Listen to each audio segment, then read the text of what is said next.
Welcome to Slammer of the Year 2024. I'm your host, Jodi Eichelberger. Let's hear it for Marimba Boise.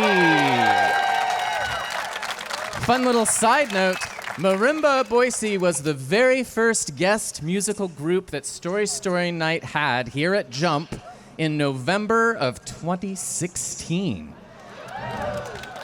And some of them are still playing. They're still going. We can do it. We are very grateful to have you here tonight on this beautiful Boise evening. I guess I need to talk a little bit about the thing behind me. So my first idea was a Ferris wheel. We came sort of close, not really, to having this show at Shields, but that would have been weird. Yeah, it wasn't going to work. So here we are. More about that later. We are grateful to the City of Boise, Department of Arts and History, and the Mayor of Boise, who named us the City of Boise Cultural Ambassador all the way through 2025. Next month, we complete our first year in that role. Time goes by fast. The mayor chose us to help tell the stories of everyday Boiseans and to promote inclusivity, celebrating the diversity of our human experience. Storytelling is an important part of the city's mission to create a city for everyone. Thank you to our Story subscribers. Where are our Story subscribers? Thank you very much. If you'd like to join this group of monthly supporters, I didn't test this beforehand, but it should still be working. You can text STORYSUB, all one word, STORYSUB, STORYSUB to 44321. You get tickets to all our shows, and we have another special perk coming up, both for new Story subscribers and for those of you who are already Story subscribers. Starting next month at Story Night, as a subscriber, we are also going to pay for your parking here at Jump. If you park down below us, in the garage down here or over there, just take your little ticket, bring it up to us, and we will validate that parking for you. So if you want to take part in that, go to storynight.org or hit that Story sub to 44321. This show celebrates our show of seasons, of stories from the last year, and especially those brave individuals who write their name on a ticket, go up to our Slammer booth, and drop it in for the chance to share their 5-minute story. We call those people Story Slammers. And we started this season last October at the Visual Arts Collective with late night's Trick or Treat, stories of dupery and delight. We had all those holiday stories there. Then we moved over to Jump, and all of our season was based on an old tape recorder, the buttons on a tape recorder. So we had record, rewind, play, fast forward, stop, and eject. Then we went to the old pen just recently with the late night for a season about the outdoors. And now we are celebrating with our only competition show, CHUTES Ladders. We thought basing it on this board game about ups and downs would be particularly fun. We've got this giant slide behind us here, which includes its own ladder on the left, and we focused, our marketing materials are focused on the graphics from the 70s edition of the CHUTES Ladders game. It actually came first in the 40s, and I'm also 70s edition, by the way, if that makes any difference. But another reason for us to use the 70s edition is that was the first edition that included people of color. So thank you, Milton Bradley in the 70s, for being inclusive. Good reason to use that one. The game itself, though, has an interesting story. It actually goes back to ancient India, where it was known as snakes and ladders. And the object of the game is to get from the first square go up to square 100, and you do that using a little spinner. But in India, it was loosely translated as snakes and ladders, and it was kind of a game about karma. So some of it was virtue, some of it was vices. You were rewarded for virtues and penalized for vices. And then it went to England, and it was still snakes and ladders. But then when Milton Bradley brought it to the United States, they thought snakes were too scary for us American kids. So they changed it to CHUTES Ladders. I'm not. I think I might support that because I actually am also terrified of snakes. And in fact, I was riding along the green belt, and ahead of me, on my bike, ahead of me, was this, I don't know, little garter snake, and it surprised me. And my reaction was to turn my wheels to the right to try to avoid it, and almost ended up in the river. Talk about an example of consequences. Reactions or actions having consequences. That was an example of that. So we have, I see we have some mustache action going on over here. All of them, well, two of them have their own mustaches. Well, I don't know, Michael, is your mustache real? I pull on it like Santa Claus. Okay, that's real. All right, so we have a mixture of real mustaches and very becoming mustaches. They look great on you. We have two teams, Team Chutes and Ladders. And when you came in, you were each given a token to use to vote for your favorite team during intermission. And also during intermission, you'll be very busy because you can go to the bar, get drinks. You can throw your token on either the ladder side here on the left or the chute side on the right. Our volunteers will harvest the tokens and count them to see how the votes are going. And you can also have an opportunity to get more votes by climbing Jump's ladder there, that 5-story staircase, and go up and then go down their chute from the 5th floor down to the ground, and then you can get an extra token. You'll have to move fast though. Intermission isn't that long, so if you didn't get an extra token before that, you're gonna have to move right there. Please note that due to big legal snakes, the audience is not allowed to use the slide behind me. That one, you can only use the one over there. Members of the winning team will move on to the second round to compete as individuals, and then one of them will win the title of Slammer of the Year. And we've modeled our trophy this year. We've had some fun trophies, but this year we've modeled it after that number 100 square that's at the top. Let me show you the trophy.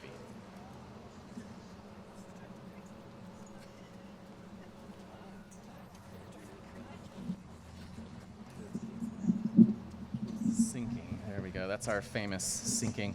Leta's a professional. She does this all the time. So here is the trophy for this year.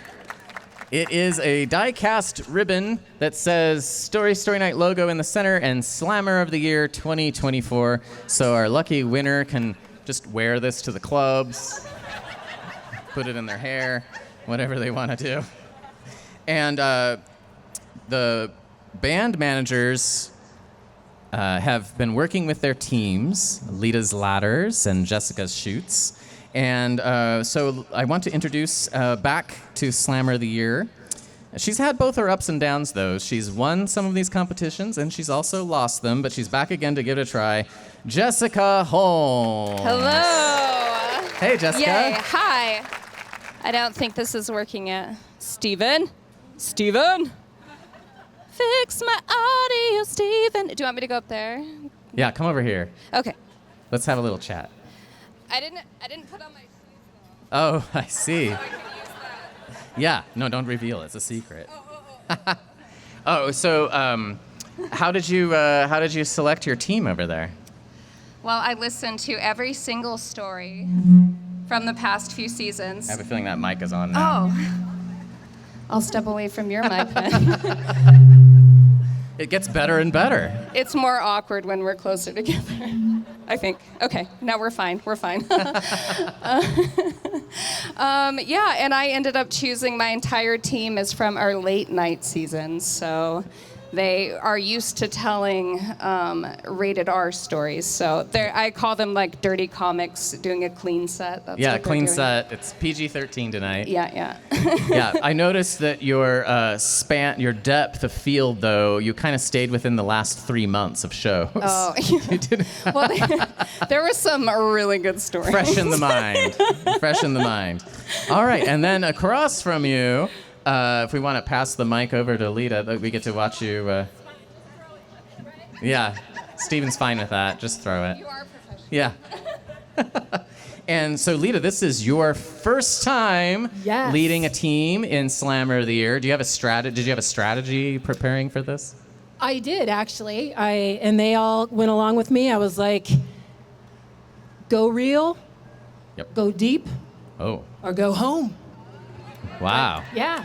Oh, wow. I'm all about like vulnerability, authenticity, like show us something real about yourself, or why Beautiful. are we listening? Wow. Okay. She's putting it down. I'm putting it down. She's putting it down. We ain't got no stash, This but is- like yeah. we're putting it down. Yeah. I mean, if we want to look at authentic, Right. we've already lost half your team, Jessica. I know the mustache is real inside. It's coming from your soul. I know that. All right, we're going to start this game just the same way that we do when you play Chutes and Ladders. Jessica and Leta are going to spin, and whoever has the highest number, that team will go first. All right.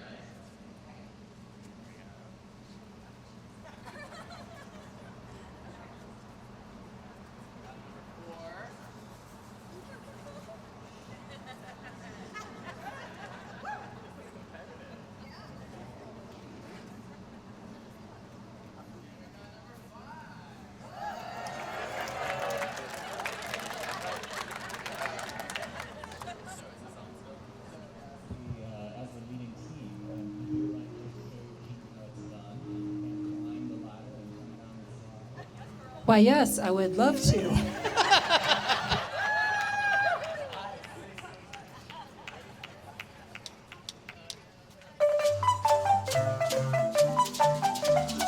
All right.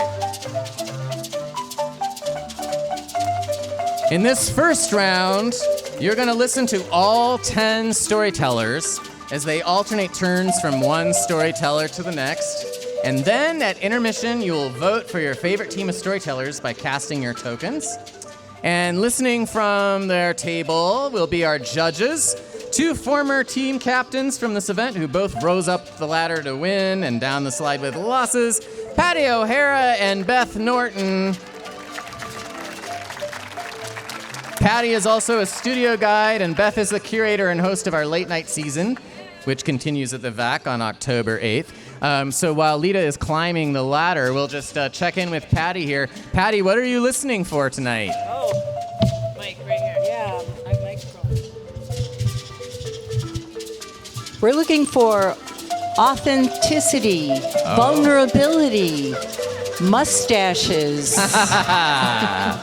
Very good. And Beth, you have a bunch of storytellers from your late night season. Will you be able to be fair between the late night and the flagship storytellers? Probably not. All right, here comes Leta. Nicely done. Okay. It's almost time to begin, so Leta, stay with me when you get off of the slide there and recover. We're going to go back to square one here. Did you know that phrase actually comes from the game Chutes and Ladders, back to square one? It comes from the game, right? All right, so each storyteller is strictly held to 5 minutes. Their time begins with their first word. As they come to their last 30 seconds, I will start moving toward them. And if they hit the limit, I will release a surprise from a can. And they must stop. All right, Jessica, time for you to, just lose the shoes, I guess. Hey, I forgot to mention our third judge that's up there. She was in, go down first. Yeah, go down first. Then you can spin. Yeah, she wants a turn. Our third judge, who was in this position just last year, sharing her story, and she came up on top. It's our current reigning Slammer of the Year from 2023, Robin Dahl. All right. Hey, Robin, how does it feel to be on this end of things? Oh, she came down. All right, good work. I was hoping I'd lose this. Much less You're nerve-wracking. going to lose it on the slide? Okay. Okay. Robin is overcome. Oh, wait, I got 6. Okay. That's What number- I said was, Oh. I Hello. couldn't get the microwave to work. The microwave. Microphone. We're making popcorn, everybody. Yes. No, it's much less nerve-wracking up here. But I feel empathy. Good. Well, thank you for being here tonight to crown your next reigning champion. Okay, we have slammer number 3, which I think by all directions is Mitch Kuhn.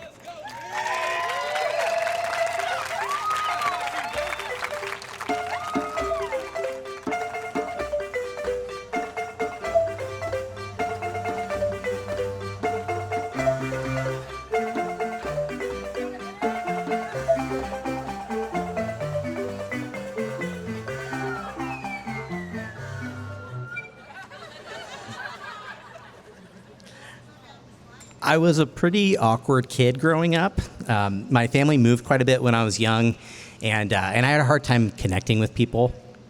I had a lot of friends, but I never had a best friend. And the only dance I went to in high school was my senior prom with a group of friends, like you do. But when I got to college, I met a woman, and that all changed for me. We're going to call her Cam. It's not her real name. And I first saw her at a play. We were sitting a few seats away, and there was something just really intriguing about her that I wanted to get to know. So we went on a date. We went to 7-Eleven and got slushies and spiked them with whiskey. Beautiful date. And then we walked around all night and got to know each other.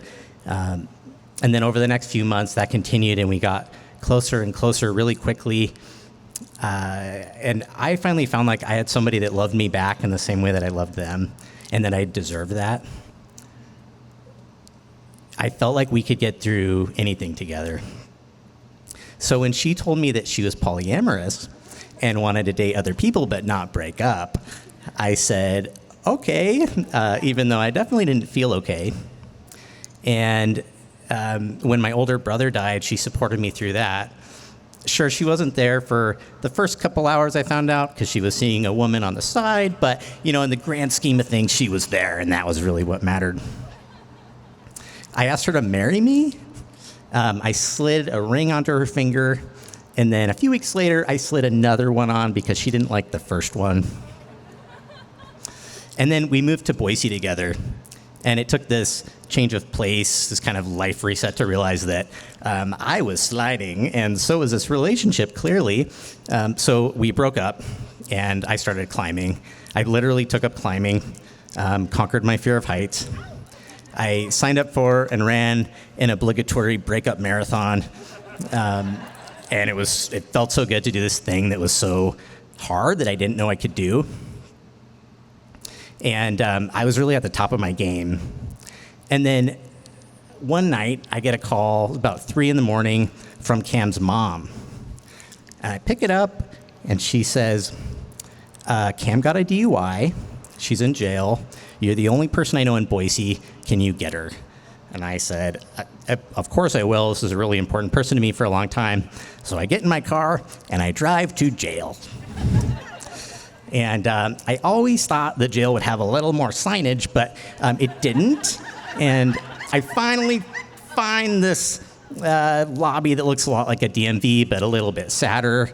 There's a little dust bunny that kind of rolls across the floor like a tumbleweed, and there's nobody there. There's no like receptionist.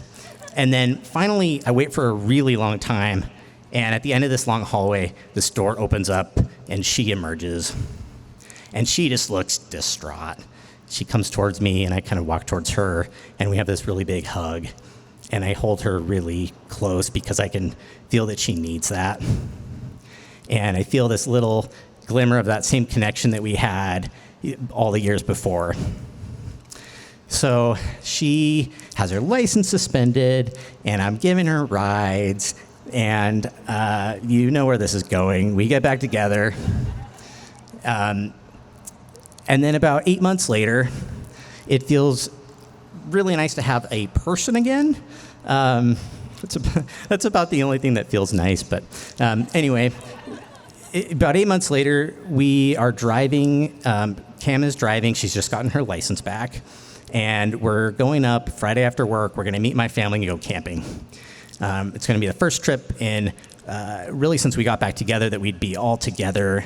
Really exciting. And I see we're about 10 minutes away from the campsite, and I see red and blue lights in the rearview mirror.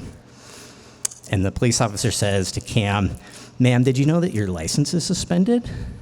And my heart sinks. Apparently, she hadn't done the last step to actually get your license reinstated,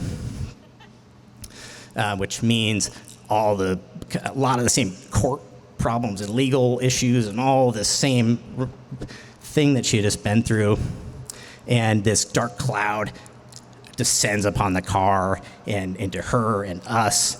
And we drive to this campsite, and the cloud follows us through the entire weekend, and then follows us back to Boise.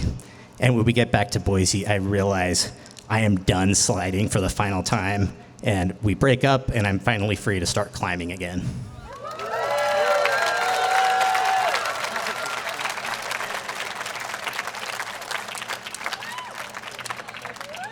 All right, coming in right on the wire from Team CHUTES, Mitch Kuhn, who Mitch was from Out the Closet Door, a story about having kids means giving up your secrets. And I decided that's a virtue for honesty. All right, Leta, it's time to get another person up here from your team. We're going to slide. Oh, Leta and Abigail's coming to you.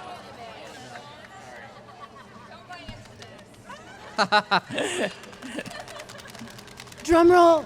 Okay. What do you got? 2? All right, from Team Ladders, Katie Battazzo. Are you going to go up the ladder? Okay, you can pass that to Jessica.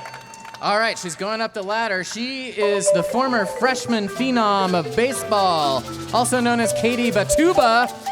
And we're going to say that her story was a vice because it featured pride.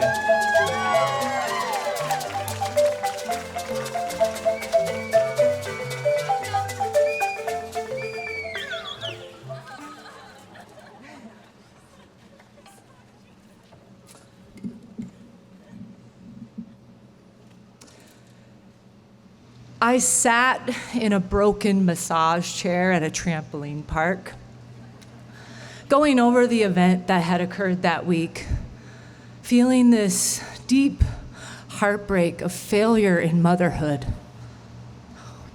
My sweet neurodivergent son has always struggled in school from the beginning.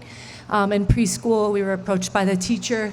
Maybe he needs a little occupational therapy for sensory processing. So, of course, we obliged. We're happy to help, do whatever we can. And then in first and second grade, there were questions about, oh, does he have a diagnosis?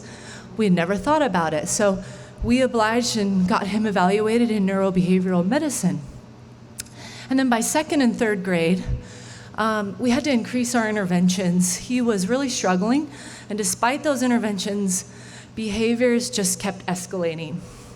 So despite increase in medications, adding counseling, more therapies, and just activities we thought would increase his confidence, we thought that would change the direction, but it didn't.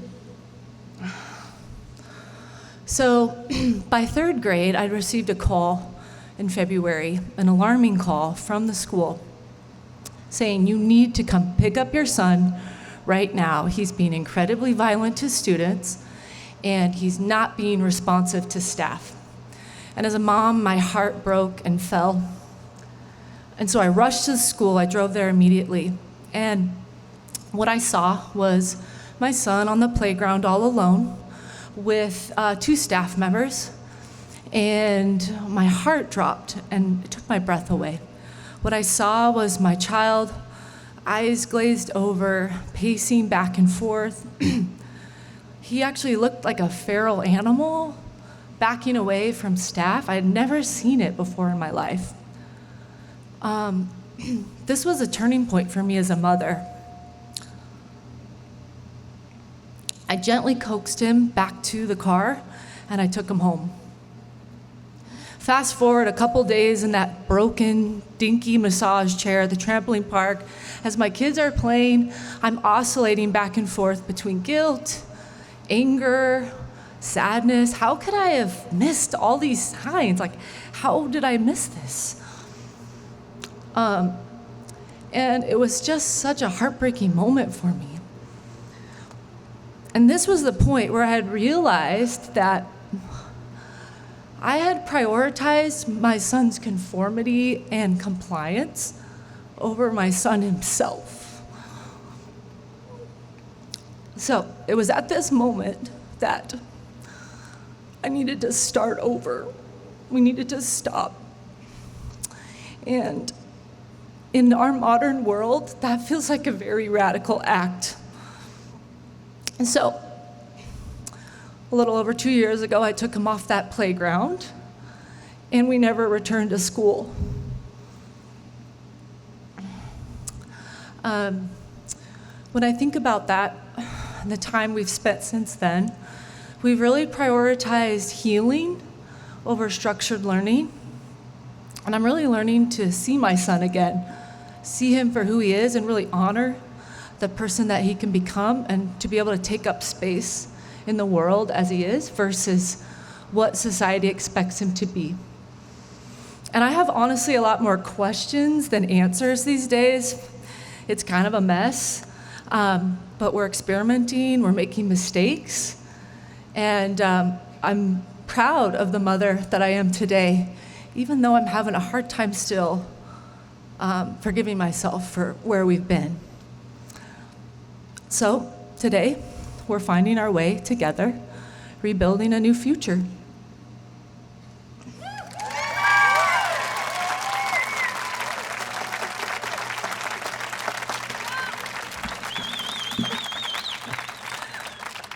I suppose maybe it might have been helpful to tell you that the first section of stories is from the CHUTES category. Things that maybe aren't going so well, discoveries that we find as we slide down into the depths of our subconscious. And then our finalists will be doing the ladder side of things. And who is our next candidate from the CHUTES team? Number 2, I think that's Carolyn Johnson. Are you going to go up the slide, Carolyn? All right, she's going up the slide. Carolyn Johnson's from Out the Back Door, a story which featured an interesting use of a carrot-shaped butter knife. We're going to say the vice is pleasure, although for some people that's a virtue. Woo-hoo! Oh, she lost her mustache.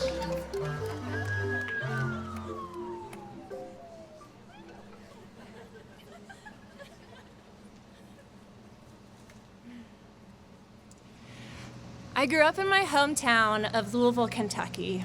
I always knew it was never my place to stay, and that one day I would go. In April of 2021, I got let go from my job, and I saw my opportunity. I packed my car and descended on a road trip where I was destined to find what was right for me. Day 2 of my road trip, my 6'5", emotionally available father called me.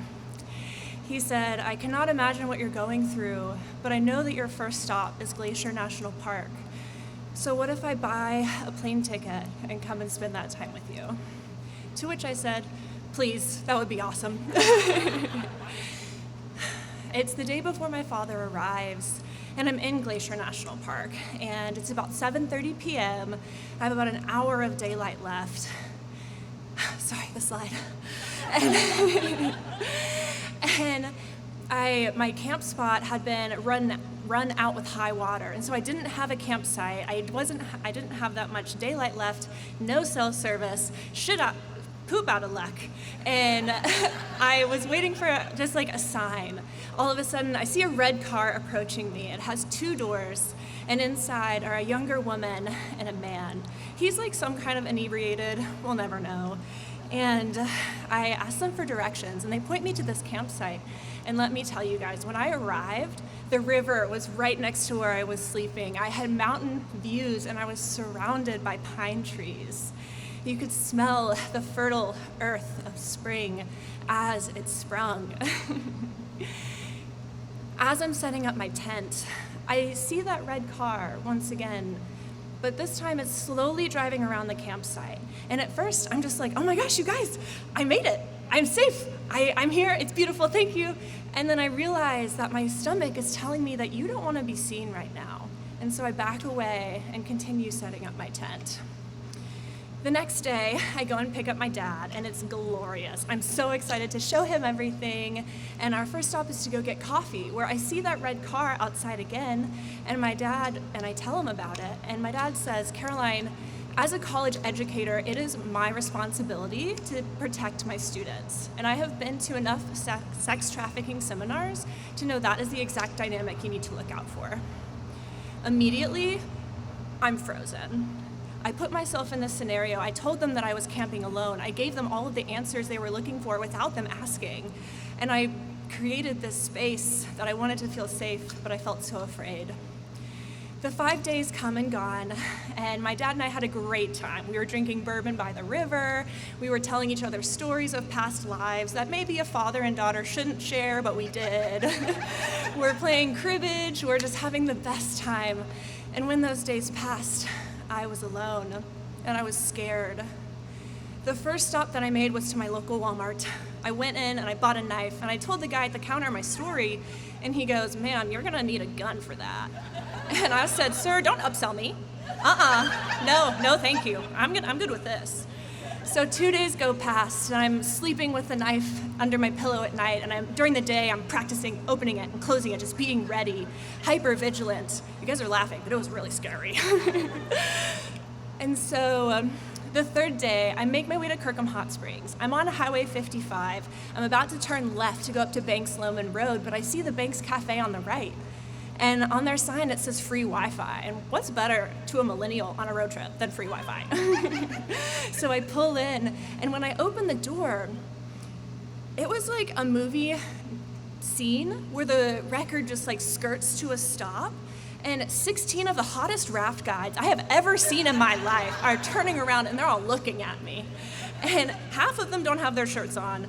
All of them are covered in glitter. And I'm just like, I think I'm gonna stay here for a little bit. I feel safe. After a few hours, I go down to Bear Valley. The owner, they were looking for someone to work in the office. And the only question he really asked me was, when can you start? And I said, let me drive back to Kentucky. I'm gonna pick up my dog and whatever sequin outfits I have, and I'll be back. After working the summer there and now living in Boise for 3 years, I have found a family and a community that I love, that supports me and that inspires me, and I inspire them. I found what I've been looking for because I stepped down the chute so effortlessly of whitewater, sleeping by the river, and glitter. Judges, please do not regard the words "and glitter" in that one. All right. That was from Team Chutes. Got a snake. All right, we're going back to the ladders. I think we need a one and a, drum roll, please. Yeah, we actually have a drum. Number 3, Annabelle says. That's Allison Ginn. Are you going down the slide? You can take them. You can leave them on. All right, here she goes. Allison Ginn is from the flagship show Play, so it's fitting she's going down the slide. Her Candle in the Wind, she played Lumiere in a community production of Beauty and the Beast. So we're going to call her Virtue Beauty.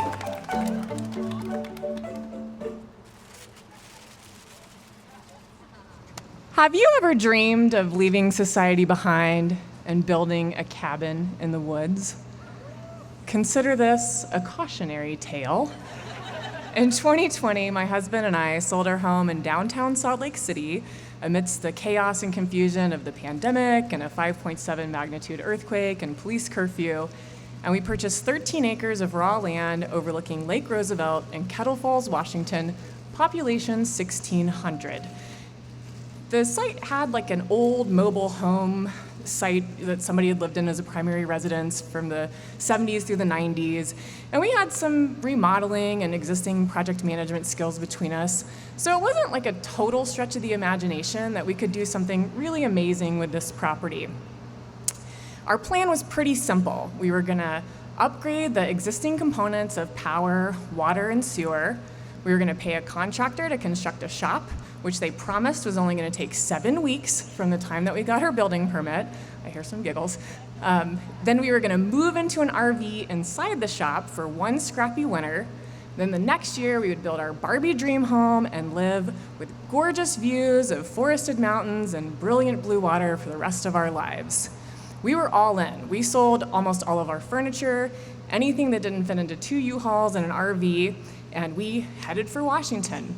We arrived the first week of October, and it was about 70 degrees.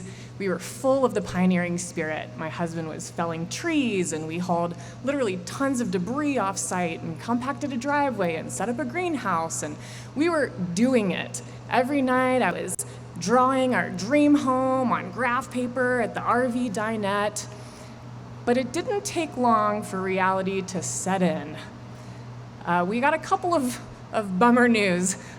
First, starting out, our contractor called and told us that the shop would not even be started until mid-November. Then our well, which we had already sunk quite a bit of money into rehabbing, was not producing potable water, so we were faced with the reality of having to haul all of our drinking water, 1 truckload at a time, 10 miles round trip from the nearest town. And then our septic system outlet pipe was crushed. And our actual backup plan was that we would tinkle in the woods and then we would hold it every morning until we could drive a half-mile down to the Park Service recreation site and use the outhouse so we could fill it up less fast. Like, this is not a sustainable plan, right? So the day before I started my new job, my dog got skunked.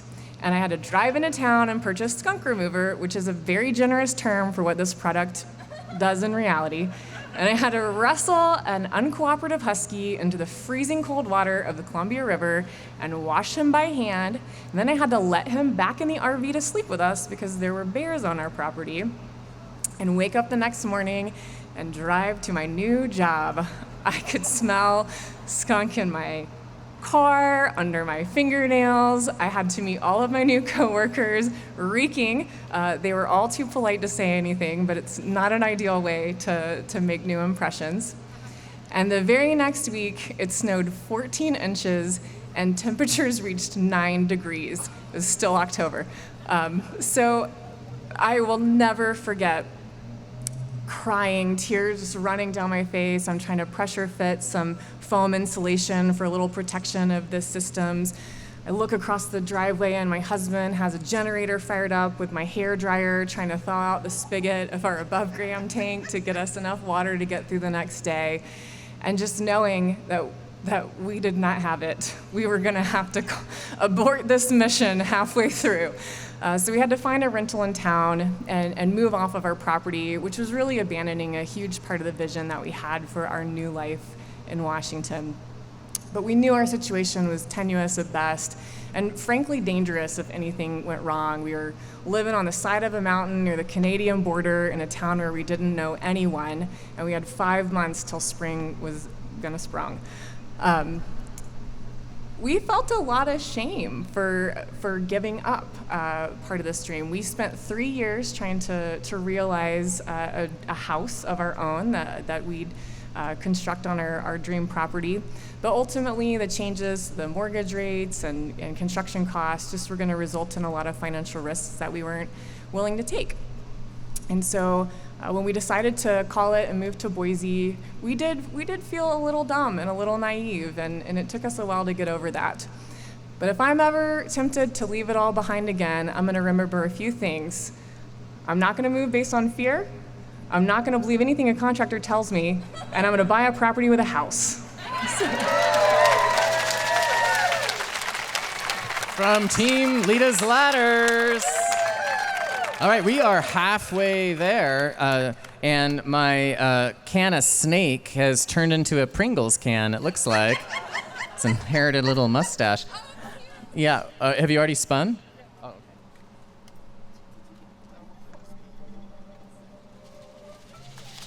Oh, okay, number 4 coming up.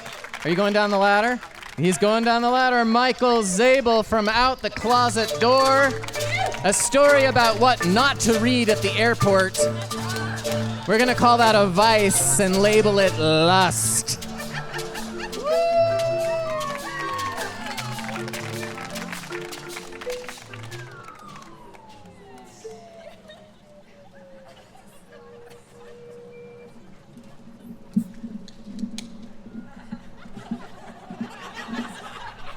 That's the first time that's happened. That doesn't count, right? Okay. It's 104 degrees outside, and I am miserable delivering the mail. I place a jury summons in a mailbox, and I think, that's the ticket.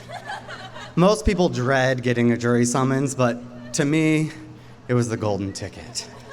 And I prayed for one. I was lucky enough to get one a few weeks later, and I got to fulfill that civic duty in the air-conditioned courtroom. It was beautiful. And that wasn't the first time I ever served on a jury. The first time I served on a jury, I was about 13 years old, and I was participating in something called youth court. I was a bright student, and my grandma Joni thought that I had the makings of a lawyer. And so when I found out that I could get extra credit by participating in youth court, I jumped at the opportunity. Youth court is this program that Idaho participated in where juvenile delinquents would sit in front of a jury of their peers, in front of a real judge, and one student would act as the prosecutor, and another student would act as the defense attorney, and the rest of the students would act as the jurors. And at that point in my life, I was a very good kid, and I never saw myself ever doing anything wrong. And when I saw these teenage troublemakers, all I could think was that they deserved to face all the consequences of their actions. Now, in youth court, it was the jury that got to decide the sentencing and not the judge. And so I was ruthless with the sentencing. I sentenced those kids to the maximum amount of community service that the judge would allow me to give them. And I required them to go to all the drug and alcohol classes that I could, and any other punishment that was available to me, I gave it to them. I had so much power, and I loved it. Now, outside of youth court, I was a loser. So when my sister invited me to go to a house party with her, I thought, maybe this is a chance to gain a little popularity. So I go to this house party with her, and there's beer there. And so I taste one. And then I finish it, and my social anxiety goes away. And so I have another one, and all of a sudden I am this charming, funny guy. And I'm holding the attention of the popular kids, and it is wonderful. And I am basking in this glow when bang, bang, bang! There's a loud knock at the door, and the cops are there, and they're busting the party. I get a ticket for underage possession and consumption of alcohol, and I find myself sitting as the defendant underneath the same judge in front of a jury of my peers, knowing full well the punishments that they have at their disposal for me.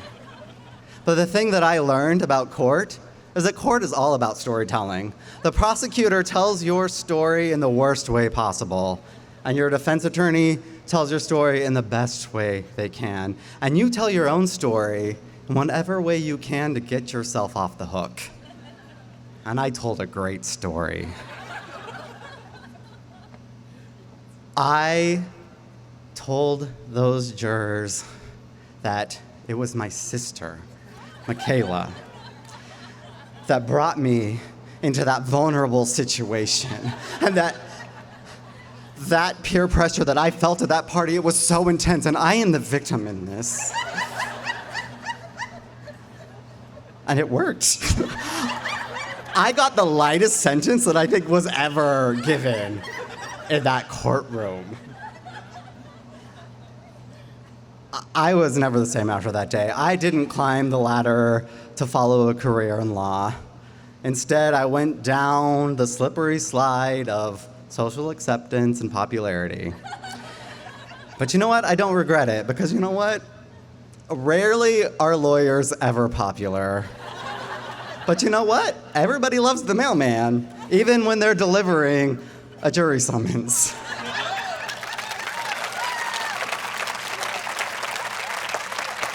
All right, that was from Team Shoots.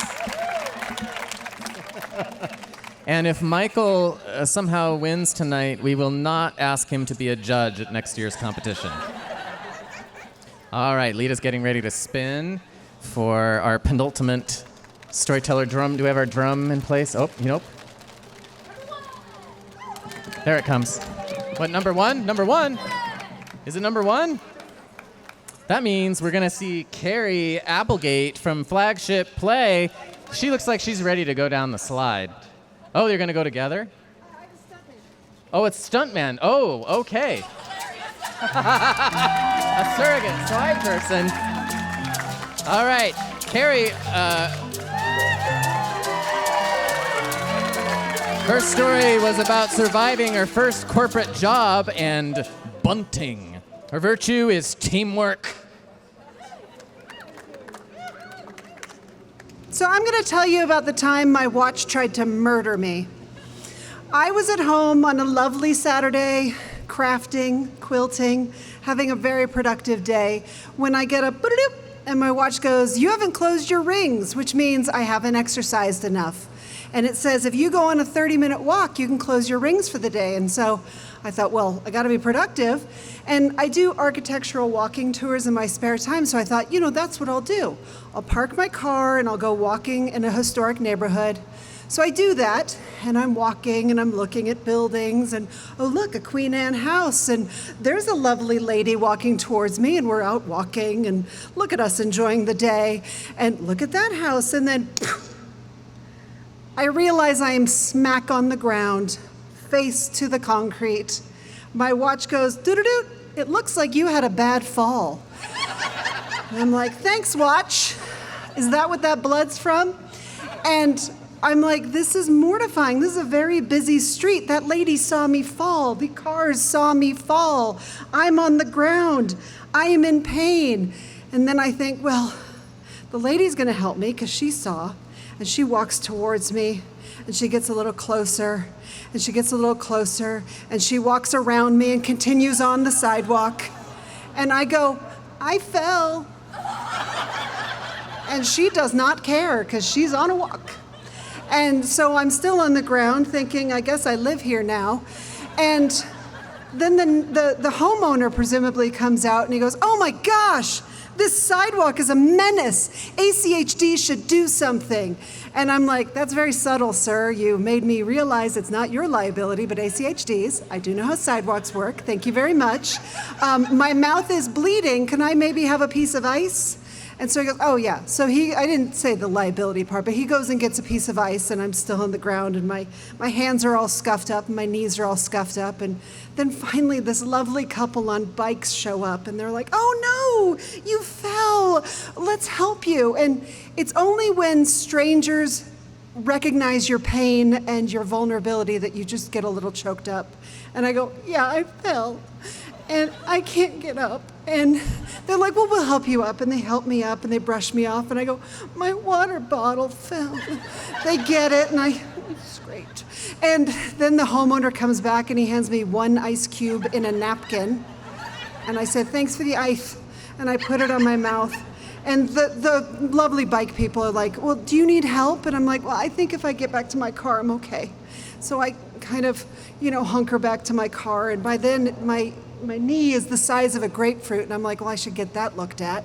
So I go to urgent care, and I'm back in the room, and she goes, well, we really need an x-ray, so could you just hike up your pants? And I'm like, these are leggings. They are not hiking anywhere. The tightness is the design, especially over a grapefruit. And so she throws me a pair of paper pants and goes, well, put these on. And I look at these paper shorts, and they say men's medium, and I'm like, well, okay. So I take off the leggings, and I'm pulling up the pants, and they're only coming up to the thighs. And I go, this isn't going to work if I have to walk down a hallway. Do you have maybe a gown? And she goes, well, just pull your shirt down. And I'm like, well, what about this part? And So she throws me a robe, and I put it on, and I'm kind of holding my shorts and my robe and trying not to give a show on the most embarrassing day of my life. And I go and I get an x-ray, and I'm walking back, and I'm like, this is ridiculous. I was having a great day crafting. There's nothing wrong with that. I was being productive. I was creating something. I should never have listened to my watch.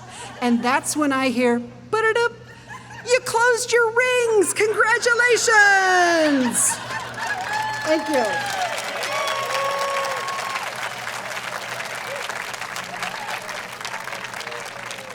All right, from Team Ladders. We just did a beautiful show over at the James Castle House that was hosted by Tim Blonsky, who is in the audience tonight. It featured some beautiful storytellers from our deaf and hard of hearing community. But after that show at the James Castle House, it was very dark, and I went out to the sidewalk to get my car, and I had not noticed there was a step, and I found myself lying in the street in the gutter. And it was very sweet because some of our volunteers first had kind of a gasp, like, "Oh, there's someone in the street." And then I heard, "It's Jodi!" I got up. All right, who's next from Team Shoots? So we have 1 or 5. Okay. 1. Coming up to the ladder, Christopher Ingalls, who is just featured in The Great Outdoors. Are you going down? Okay, here he goes. He's got his hat on. He's ready to climb up.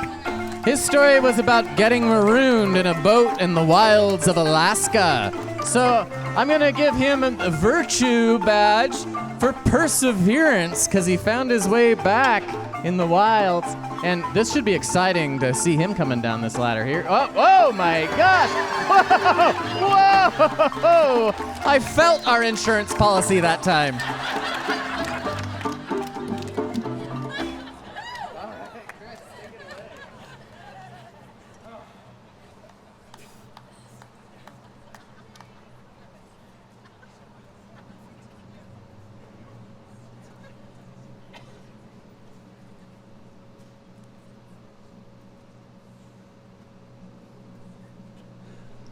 The sound of horses whinnying, newborn puppies crying. Whack, whack, whack. A hammer driving a nail through lumber on a red barn as a hurricane approached. Now you may be wondering how I got here. I don't own a barn, but I am from Texas. A couple weeks before, I was in college at this point, and there was a tropical storm headed towards the Gulf Coast of Texas. So, naturally, I wanted to stay and experience it. All of my friends were a little bit smarter than I was, decided to leave, head up to Dallas, Austin, San Antonio, get out of there. As those 2 weeks turned into a week, that tropical storm became a Cat 3 hurricane, headed right towards my doorstep. The day approaches, the hurricane is in the bay. And all my friends decided to leave, and I was like, I can't just experience this hurricane by myself. That's boring. So here I am, alone in my apartment, and I just like, who do I know that lives in town? Call up my buddy Tony. He's like, dude, yeah, come over. This would be great. We'll experience this hurricane together. So he sends me the instructions on how to get there. The one problem is my phone, the antenna doesn't work on it. So it only works on Wi-Fi. So I memorized the directions on how to get to his house, start driving. Imagine a PT Cruiser, just whipping through town as the winds are coming and the rain starts pouring. And I turned one country block too soon. I start driving down the dirt road that has now turned to mud. And my car starts to slide. The words of my father ring in the back of my head: if you're about to get stuck, don't stop, don't slow down. So I keep driving at full speed. Next thing you know, I'm 250 yards into this mud road, and my car sinks, and I am stuck. There's a hurricane coming, and my phone does not work. I get out of the car, assess the situation. I am stuck. Now I got mud up to my shins trying to get this thing out. It's not happening. I get back behind the wheel of my car, sitting there wondering what to do. I look up to heaven and I say, God, this has to work. I turn off my phone and I bang it on the back of my steering wheel. I turn it back on. 4 bars LTE. I call the cops. I say, hey, here's where I'm at. Here's the situation. They said, didn't you watch the news? We told you to evacuate. We're not coming. You're on your own. I call my buddy Tony. I tell him where I'm at. They say, all right, we're on the way. They pull their truck up to the edge of this now mud road. They assess the situation and say, we're not going to chance this getting our truck stuck and being both out here in the hurricane. Hop in. So I surrendered my car to the mercy of Hurricane Harvey. We go back to the barn, but there were newborn puppies as of that day. And we are battening down the hatches on his red barn. Power goes out. We eat one last warm meal that his family prepared in a crock pot. That Cat 3 hurricane turned into a Cat 4 as it was approaching. Skies like you've never seen, wind howling. By the time we woke up the next morning, trees were falling all over his property. We had to chainsaw trees just to get the truck out to get back to my car.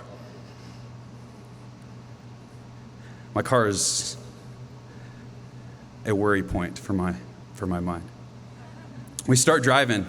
We make it to where we can see the car. Thankfully, there's no trees on it. It wasn't flooded. So those are big wins, experiencing a hurricane. We get out to the car and get back in the mud, shin deep, trying to get this thing out, the 3 of us. It is stuck.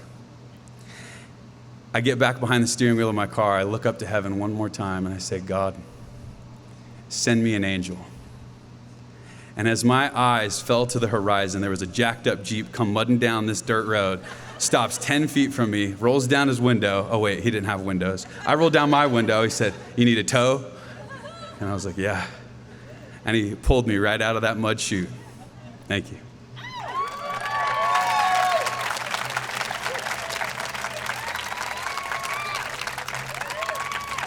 I was hoping he said, God, send me an angel. And then I saw Jodi come up over the hill. That's what I'll dream about that later. All right, I think we don't have to spin this time, do we? Because we have one story left from Team Ladders, and that belongs to Mindy Hackler. Oh, she's sending her surrogate up. Is Michael going up? He's going up again. Mindy's from Humble Pie. That's way back in November of last year at the Visual Arts Collective.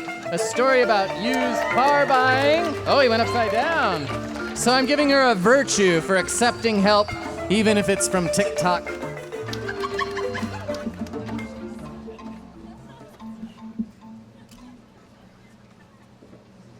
Now, 2020 was quite the year for all of us, but I had a bit of an added challenge in that for all of 2020, I was homeless.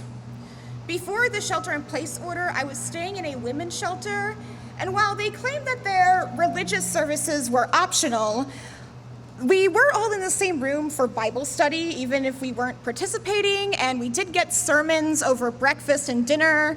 So in my mind, it seemed like if I wanted to stay on everyone's good side, I would have to pretend to be an evangelical Christian.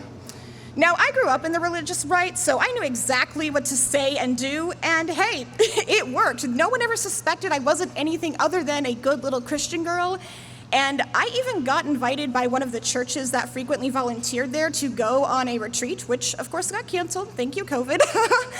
But because I was pretending to be someone I wasn't, and I always was concerned that I would be found out that I was actually a godless heathen, I ended up getting very sick. I had started to lose my appetite, I'd had trouble sleeping, and I even thought at one point I would have to have my gallbladder removed. So when the shelter-in-place order went into effect and they explained how they were going to be handling everything, I just knew that I could no longer stay there, so I ended up leaving.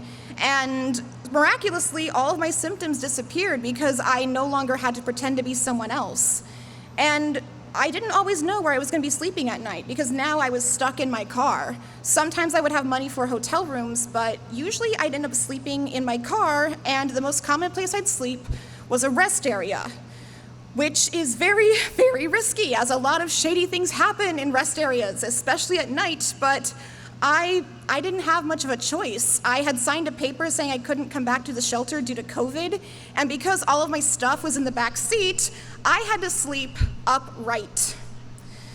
And after one of my bouts of sleeping upright, I noticed that my left leg was swollen. And at this point, I'm worrying because I really don't know what to do. And the only thing that crosses my mind is that maybe I should go to the mental health crisis center. After all, if I am sleeping in my car, upright, in a rest area, and my leg is swollen, I'm probably not in the best mental health. So I go there, I explain my situation, and they thankfully allow me to stay.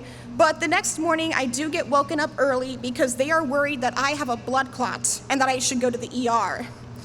And that's a very scary thing for me because my grandmother died of a blood clot. My dad almost died of a blood clot, and I really did not want to die of a blood clot. So when I go to the ER and they confirm that I indeed had a blood clot, all I could think of was if I had not gone to that crisis center, I would not be alive today. And the thing is, this is not just my story. This is a very common cause of death for homeless people, whether it's just overcrowding in shelters, not getting a lot of movement, not prioritizing medical help, or even like me, sleeping in your car upright. There are many, many people who are in my exact same situation who unfortunately are no longer with us. All I can say is that I was lucky, and I am still lucky today that I am no longer homeless. But every time the anniversary of my blood clot rolls around, all I can think of is, why? Why me? Why did I get to live while everyone else had to die? It's not as though I'm any more deserving of life than anyone else. I guess that's just one of those things that I will never understand. But nevertheless, I am alive today. I am no longer homeless. But all I can think about when I think back to 2020 is, why me?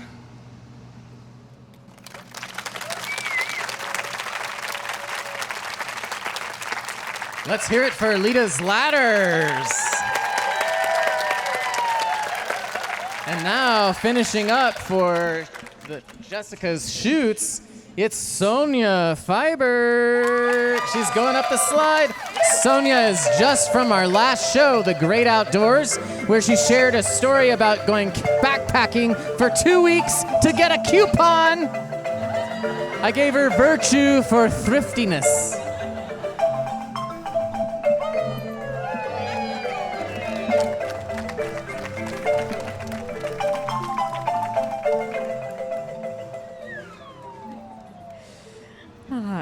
So I am in the Wye Valley in Wales, and it's the second week of this 3-week trip I'm taking through the UK.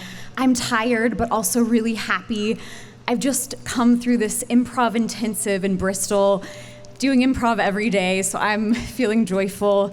I'm also ready to relax before I jump into work. And my job isn't perfect by any means, but it does offer a parental leave, which is really excellent because I'm also 3 months pregnant at this time. And I haven't told my bosses yet, but I'm going to when I get back home. And they also have a 401k program that's going to be kicking in the next week. So I'm feeling really good about going into this next phase of my life. And I've booked this place in this beautiful valley. It's remote. When I arrive, I find out just how remote it is. There's not a store there, so I'm really grateful when I walk up to this apartment I'm staying in and the host has left a fresh baked loaf of bread for me, and I take a hot shower, and the next day I wake up to log on to my remote work that I'll be doing for the rest of the trip, and about halfway through the day I get this calendar notification, and there's nothing in the description. It's just my name and my 2 bosses' names. And I feel nervous. I am working, but I'm only thinking about this mysterious meeting that they've scheduled for the next day. And at one point, I reach out to them on Slack and I ask if there's anything I can do to prepare for this meeting. And they assure me that, nope, we'll talk about it tomorrow, which doesn't make me feel any better.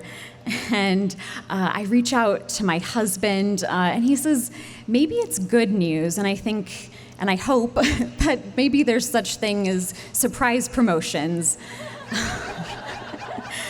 And for the next 24 hours, I just am fixated on what this mysterious meeting might be. And the time rolls around the next day, and I log onto Zoom, and there are my two bosses.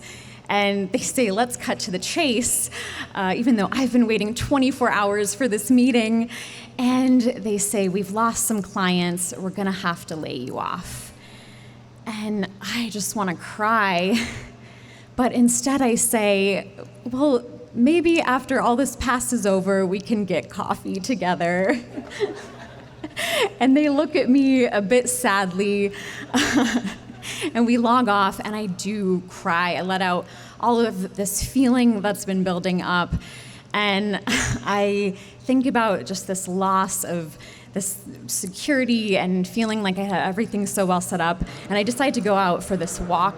On the way, I pass the one pub in the town, and it's only open Saturdays. This is a Tuesday. And then I pass the fish and chip shop, and it is only open on Wednesdays, and this is a Tuesday. And I find this trail, and it's beautiful. It's early fall, so the light's filtering through the trees. And I keep walking, and as I walk, I think in my Rolodex of my brain of all of the people I can reach out to get a next job lined up. And I keep walking without a sense of where I'm going, and eventually I realize I've walked into someone's farm.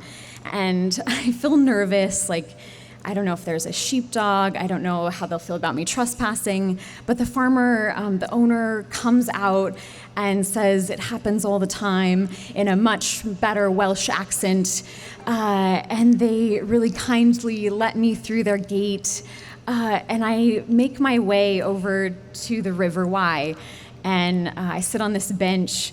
And I realize that I can fixate on this loss and losing this job, but I've been really fortunate in that I do have a severance, so I could actually just enjoy the week that I have left, and that's exactly what I do. I lift off just like the airplane above us. And I take a train, in fact, to Liverpool and spend time with a friend, and we go to the coast and climb on this castle, and then I go to London and go to museums and go to take myself to high tea and have the best Korean food that I've ever had. And I didn't maybe choose the shoot, but I sure enjoyed the ride. No extra time for improv. All right, let's hear it for Team Chutes. And those are your teams, Chutes and Ladders. We're at intermission, so now come to each side of the slide and toss your coin, your token, on either the ladder side or the Chute side to vote for the team you want to go into the second act. You have until 8:30 to get extra tokens by riding the slide up there. And it's a very rare opportunity to do it in the dark. It's the only time it's open in the dark is right now. All right, we are starting Act 2, ladies and gentlemen. Welcome back to Slammer of the Year. I hope you all got to cast your vote. You were excellent at throwing your tokens up at the Chutes and the ladders. I understand we did have a few people that made it up to the top, and we eventually were able to slide down in the darkness. Got some extra points that way too. Very good.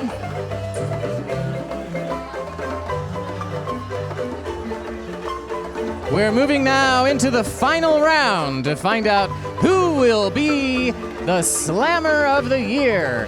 Oh, we got another vote for Chutes. Is that what that is? Now I have to do the math in my head.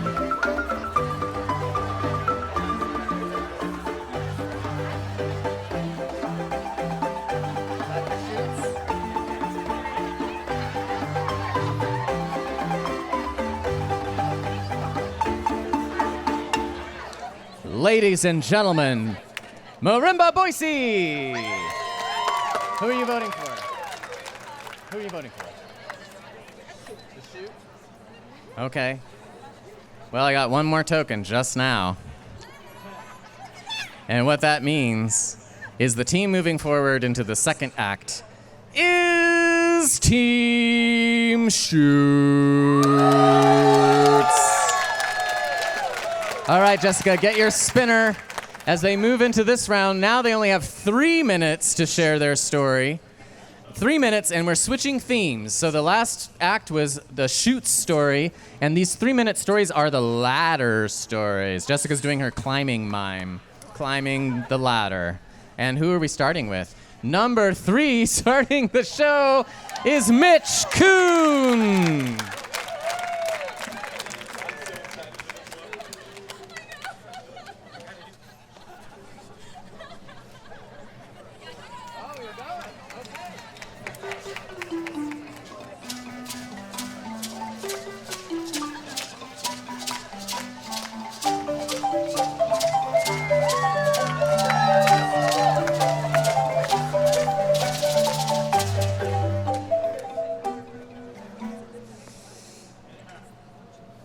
All right, I'm 21. I'm in college. I am figuring out my sexuality, who I am, who I like, what I'm into. And I live in an apartment, a 2-bedroom apartment with my roommate. She's an acquaintance. I don't know her that well. We're kind of getting to know each other. And she is a hardcore feminist. She's all about women's empowerment. She's a volunteer at the Women's Center at the University of Oregon. And our bedrooms share a wall. And more specifically, my closet shares a wall with her bedroom. And I'm a design student, so I have a big iMac that is just tricked out with graphics and the best sound system I can muster. And I've made myself this very classy little office in my closet. It's a very small closet, but I'm a college student and I have this nice little separation between my workspace and my bedroom space. Very, very classy. So one night, I'm sitting in my very classy closet office and browsing the internet a little bit, and I decide to watch an adult video. And I put my headphones on and I turn the volume up. And it's a little hard to hear, but that's not that weird. So I keep just turning it up, and the volume is climbing, and I'm turning it up and up and up and up. And I watch it. And then a few minutes later, I take my headphones off.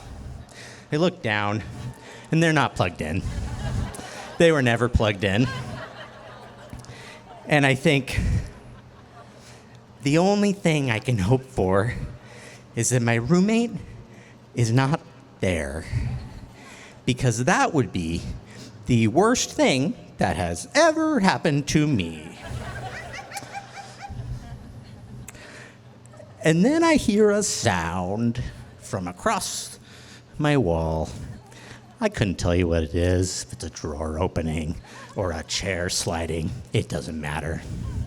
But what I know is that she's in there. And she was with me through this experience for the entire time. Thank you.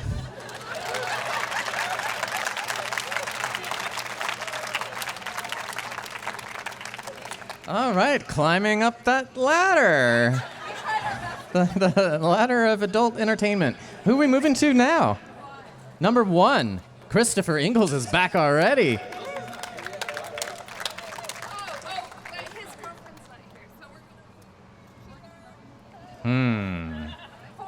Okay, because his girlfriend is not here, we're moving to Michael Sable.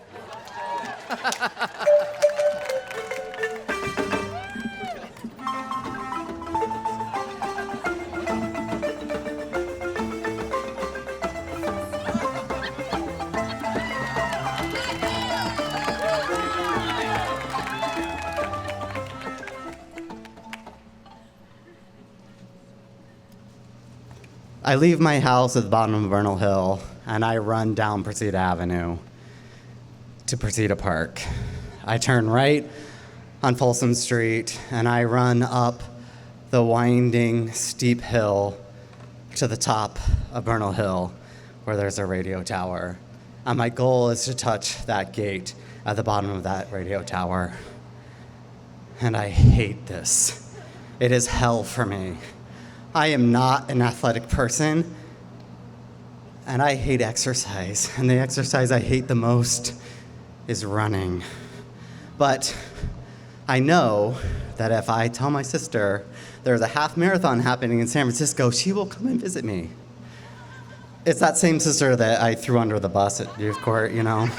I owed her something, so here I am training for a half marathon that I never thought I was capable of running, but I'm doing it.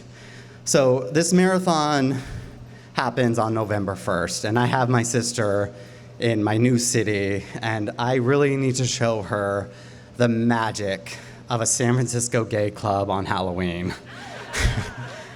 So we go out the night before the half marathon, and we party it up, and we are in no condition to run the next morning.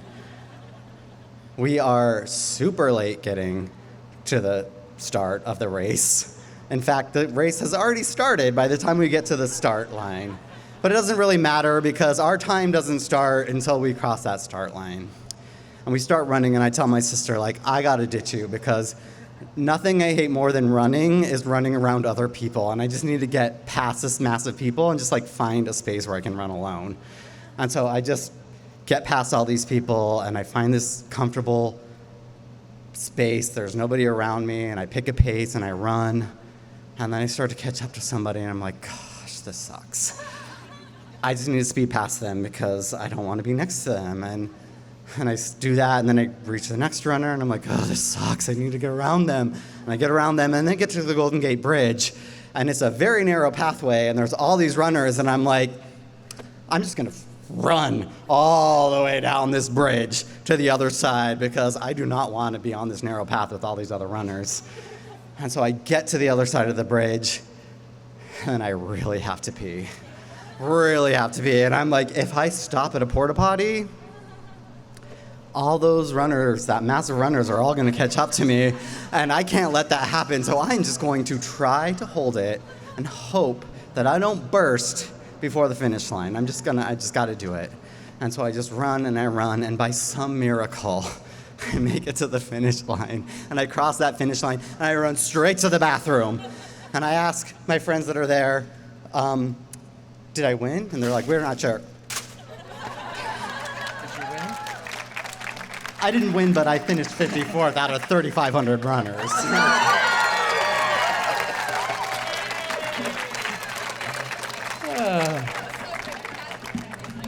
I ran a 5K race in Brooklyn, and we just entered with your name, and I won first in my division, which turned out to be women in the 40 through 50 age bracket. Okay, number 2. Okay, here comes Carolyn Johnson, and our judges are evaluating on time, relevance to the theme, and impact of the story. You going straight to the mic? Let's do it. All right.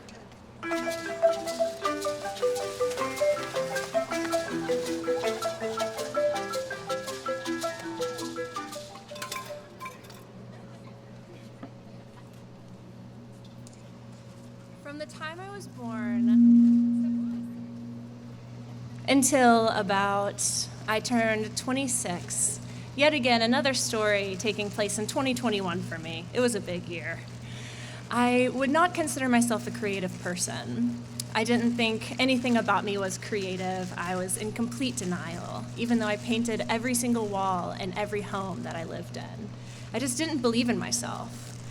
And so I think it was January 6th in 2021 when I had a friend send out a mass email to all of her friends saying, I need everyone to stop smoking 10 bowls a day and learn something. And below it was her Skillshare login. And first, I said, well, I can learn something, but I'm not gonna do the other part. And so for those of you that don't know, Skillshare is like an online platform similar to YouTube, but it's a lot more organized, so you can learn anything that you want. So first I was like, how do I not have anxiety? Okay, great, that takes years to master, cool. Okay, how do I meditate? Okay, awesome, great, not gonna happen for a few years. Okay, so let me think. every time that I went into a thrift store, I really loved every single piece of stained glass that I saw. And so I was like, okay, maybe I can just check that out. How do I make stained glass? And there was one class on it, and I could buy everything at Hobby Lobby. So I went to Hobby Lobby with a 40% off coupon, bought $600 worth of stuff, and she said, oh, you can't use that coupon. Everything's already on clearance. And I was like, awesome, great. I must hope that I like this. Yeah. Okay, so I get to work on my kitchen floor. My roommate is so gracious enough to keep the dogs on his side of the house so that they don't cut up their feet. And I just try, and I just send it, and I just like use the escapism to fight the anxiety, 2 for 1, great. And here I am 3 years later, and I just completed the biggest commission I've ever had in my career for a new bar that's opening in Boise. They sent me photos of their cocktails with my stained glass behind it, with the light shining through, with blues and yellows just lighting up the glass. And just to think that that came from my hands, that I once believed I could never create. And so it was so beautiful for me to just have these realizations of that I am the only person standing in my way of climbing my own ladder. And so to this day, and for the years to come, making this my career, I will continue climbing my own ladder until I can create enough to financially support myself and benefit so many families and humans that love my art enough to have in their home.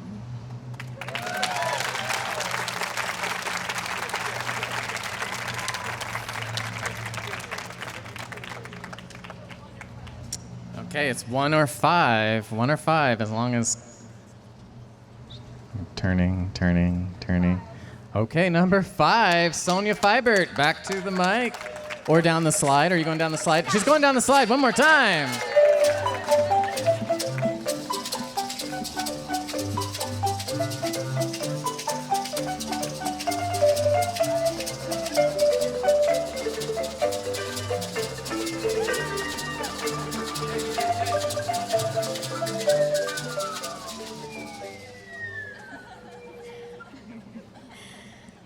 So I'm an oldest child, eager to please. So when I start a job where the goal is to write as many articles as a week as you can, I rise to the occasion. I'm writing first 6 and then 10 and then 15 articles a week. And eventually I write the most articles that have ever been written in a month at this company.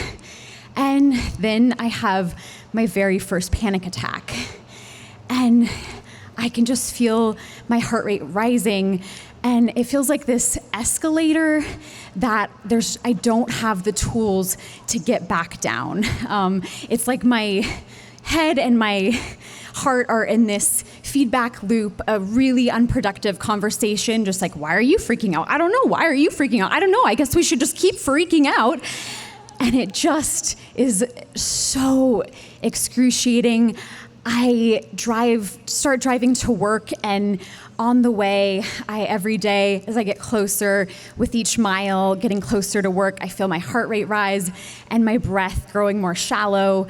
And one day I wind up on the floor in the break room, cuddling a pillow and just watching the clock tick by as I try to increase my breath and find a way out of this. And I connect with a counselor and doctor who do give me tools. And one day I'm going to a counseling session, and I've been feeling anxious all day, and I can feel that kind of escalator of anxiety, me climbing on. And but I think I'll go to my session, that will help, which is a lot of pressure to put on one counseling session. And I get there, and I'm sitting on the couch, and the counselor's trying this new technique with me, but I can just feel my heart rate rise, and I'm in the middle of a panic attack in her office. And with my consent, she calls the paramedics because I'm just can't find my way out of this. And they are so kind and just help me feel better and get through it, as does my husband, who's run from work to be there to help. And eventually, with support of family and friends, I quit this job, and my panic attacks subside, and I have a session, and I tell my counselor, and I like to imagine that she's just like, yes, finally. But she asks very professionally, how do you feel? And I just tell her I think things are looking up from here.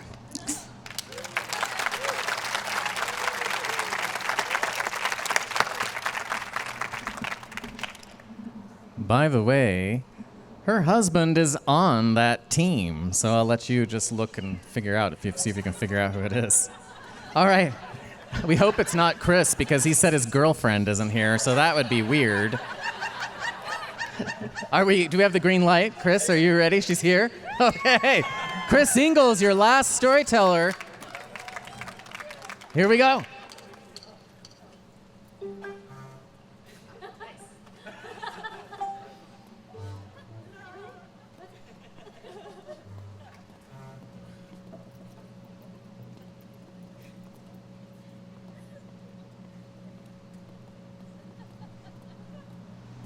Knuckles in the grass. The smell of my sweaty jersey. Friday night lights looking down on me. Hut! A few moments later, impact. So I played high school football in Texas. And for those of you who don't know, high school football in Texas is different than normal high school football. Our team was pretty good. We won several state championships. By the time it was my junior year, they bumped us up a division because we were doing so good. Coach asked me, Chris, why are we so good at football? And I said, it's like you taught us, Coach. Practice makes permanent. So Coach brought us through a series of drills that we would do on a regular basis, the fundamentals, as he'd call them. Cone drill would be a shuttle, back and forth, left and right. My favorite drill was the ladder drill, a rope ladder on grass. Right foot in, right foot out, left foot up, right foot in, left foot out, right foot up, left foot in, right foot out, and so on. And these drills were designed to put that agility in our bodies so that victory was there game time and we didn't have to think about it. Playing against Houston Baptist, there's a 300-pound lineman across from me, the biggest guy I ever played against. Usually I would take up double teams or triple teams. Our pads meet. We lock horns like bulls, mano y mano. He starts taking me, driving me out to the sideline, trying to toss me out of the game. Cone drill. I put him on the ground. I look to my right. All of my defenders were taken out by their team. I look ahead. It's me and the quarterback. 15 yards out, I'm coming in hot. 10 yards, I start the ladder drill. 5 yards, I can see the fear in his eyes. Next thing I remember, I was on my knees looking up. I hit this guy so hard, I gave myself a concussion. Knocked him 5 feet in the air, the ball went flying. My team recovered the ball and won the game. And what I learned from playing football and what the things that Coach taught me was that it's not these one individual big moments that create victory. It's the thousands of small decisions to show up to practice on time, to put in the work, to do the fundamentals that create success. Thank you.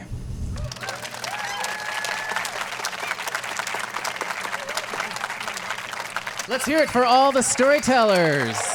And I mean all the storytellers. What a beautiful night. Now we're going to turn it over to our judges, Patty O'Hara, Beth Norton, and Robin Dahl. They're tabulating their scores up there, or maybe Natalia's helping them tabulate. I'm going to be in real trouble because I just had this idea for the snake in the can last night when I was going through the script, and I just went on Amazon and said, snake in a can, and it arrived on my doorstep this morning.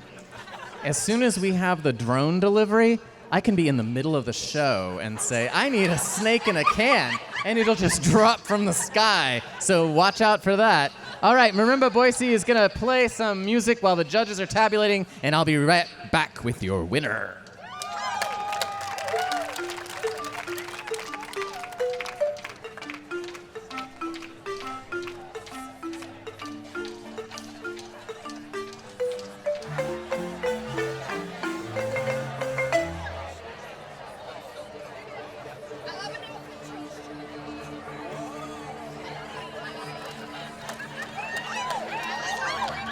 Oops, I forgot to button. In honor of the origins of Chutes and Ladders, the old Indian ancient game in India, I put on my Indian kurta pajama. I got it from India, thank you. And it has pockets. Also, it's getting close to my bedtime, so. All right, the judges are still totaling their scores, and I guess I know that because I can see their flashlights from their phones. So I'm gonna start the credits for the show and hope that by the time I finish, I will have the winner. Stories come from the land as well as its people, and I want to acknowledge that we are on the traditional land of the Shoshone-Bannock people. Story Night is supported by public funding for the arts through the Idaho Commission on the Arts, the Idaho Legislature, and the National Endowment for the Arts. We also receive funding from the Boise City Department of Arts and History. Remember, you can listen to podcasts from all our shows on iTunes, Stitcher, SoundCloud, or go to storystorynight.org and click on podcasts. We also have a radio show. The last one just played Sunday night at 5:30, and it was stories from the last show, The Great Outdoors. And that's on Stray Theater. And if you want to see our last season, of record, play, etc., it's all up on our YouTube channel as well. Thank you to our crew, technical director, podcast engineer, Stephen Baldessari. Thank you to our photographer, Christina Birkenbein. And actually, let's line up a photo for Christina right now. Can we have all 10 storytellers and their coaches line up here, and Christina will get a shot of all the storytellers? Oh, there, we're all ready. We got the lighting, we got the storytellers, it's beautiful. Thank you to our... Oh, some have gone down the chute, and some of you are on the ladders. There we go. All right. Beautiful. Your 2024 competitors, everybody. All the slammers from 2023 and 2024. We want to also thank our volunteers and our volunteer coordinator, Natalia Di Garcia. And I believe, do you have a thing for me? Okay, are you going to whisper it in my ear? Oh, okay.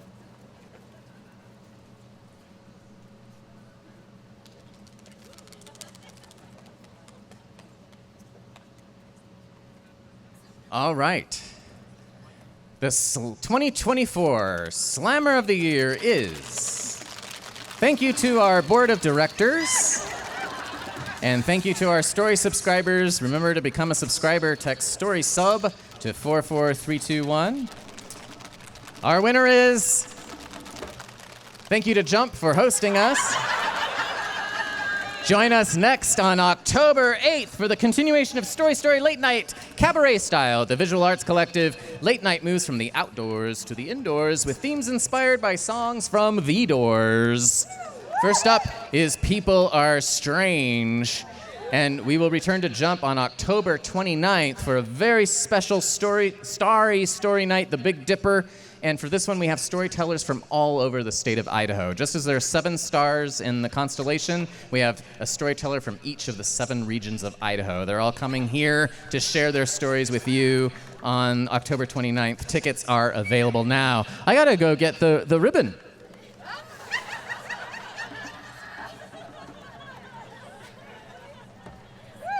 The 2024 Slam of the Year goes to Christopher Ingalls, the Texas football player. Yeah! Congratulations. Christopher also does the social media reels for Story Night, so if you catch those reels, you have him to thank for it. Thanks for also being a slammer, and now we'll smile at the camera.